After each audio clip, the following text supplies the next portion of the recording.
Bonjour à tous, aujourd'hui nous allons traiter de la domotique et au niveau des volets roulants cette fois-ci.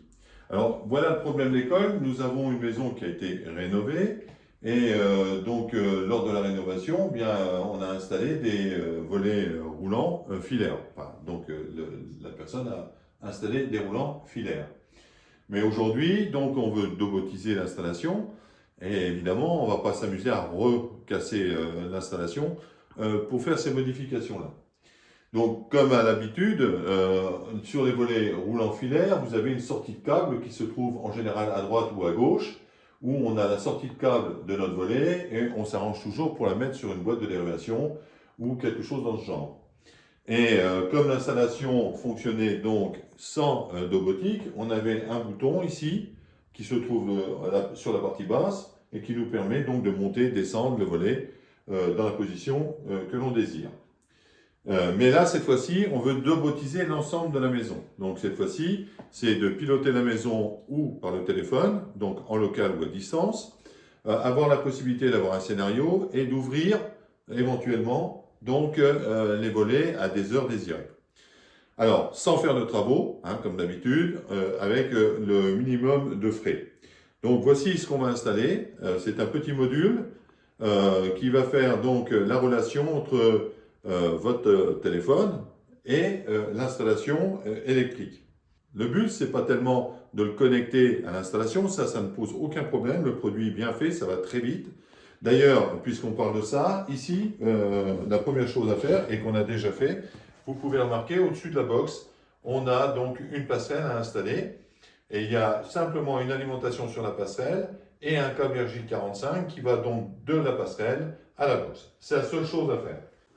Ensuite, vous installez le logiciel du constructeur. C'est extrêmement simple à installer. Nous allons voir ça après sur la partie théorique, mais vous verrez, c'est très très simple.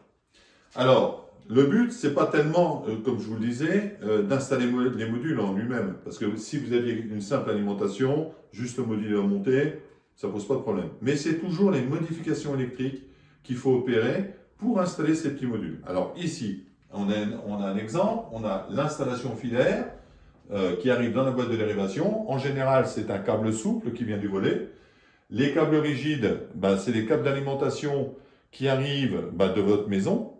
Et puis sur la partie filaire en bas, c'est-à-dire le bouton, eh bien c'est pareil, on a en général 3 fils ou 4 fils qui remontent à la boîte au-dessus pour piloter le volet. Voilà un exemple. On va aller dans une autre pièce pour un autre type d'exemple. Et enfin, donc, un autre cas de figure. Alors, on a sorti des câbles. C'est pour que vous vous rendiez compte que, par exemple, le câble que vous avez vu, qui était entouré à l'intérieur, c'est un câble souple. C'est celui qui vient donc du volet. Et on a retiré tous les câbles qui sortaient de la boîte. On a les câbles qui arrivent du bouton, ici, là.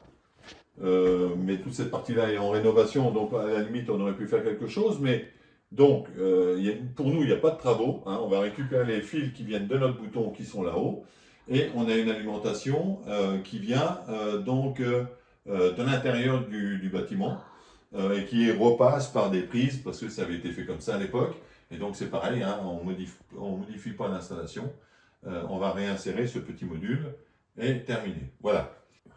Voilà le cas d'école. Le but, il est de faire des modifications de domotique sans faire de travaux.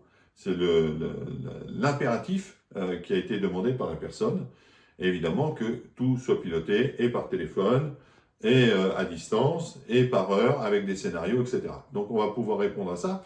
Mais le seul point compliqué dans cette affaire, ce n'est que la partie électrique. La partie logicielle est très bien faite, le constructeur a fait quelque chose de très bien, donc il n'y a pas besoin de se poser des questions.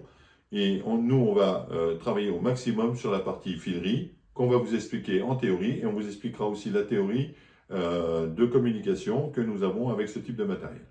A tout de suite pour la partie théorique. Nous voici dans la partie théorique et nous allons d'abord voir comment connecter le TIDOM 1.0 à votre installation. Alors personnellement, j'ai connecté ce type de matériel à des équipements Orange et Bouygues sans rencontrer aucun problème. Il suffit de brancher l'alimentation du TIDOM et de relier le câble de réseau du TIDOM à votre box. Alors si tous les ports de votre boîtier de connexion sont déjà utilisés par d'autres périphériques, vous pouvez simplement ajouter un commutateur, pour étendre le nombre de ports disponibles et continuer à connecter vos appareils, bien évidemment. Alors là, vous avez deux possibilités pour brancher vos appareils, mais dans tous les cas, vous devez ajouter ce fameux commutateur.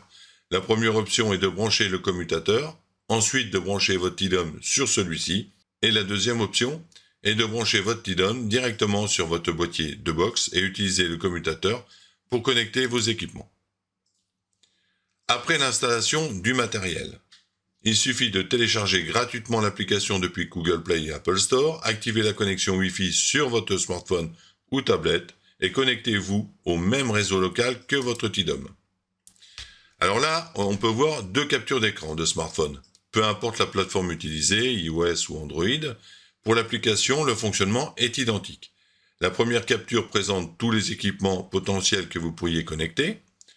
On verra ça dans d'autres vidéos pour tout type d'équipement, c'est-à-dire jusqu'au bouton du radiateur qu'on peut piloter, c'est quand même assez sympa.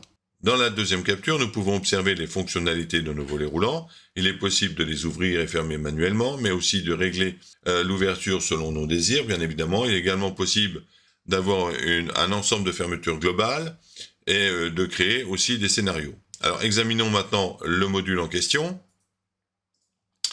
Alors, avec le récepteur 5630 qui vous est présenté là à l'écran, vous pouvez désormais ouvrir et fermer votre maison de plusieurs manières. Vous pouvez utiliser le module avec un interrupteur filaire, une télécommande, l'application de chez Deltador, ou sur votre smartphone, ou même avec votre assistance vocale. De plus, il inclut une fonction de sécurité qui, associée au détecteur de fumée radio-compatible, évidemment de chez Deltador, permet l'ouverture automatique des volets roulants en cas de détection de fumée.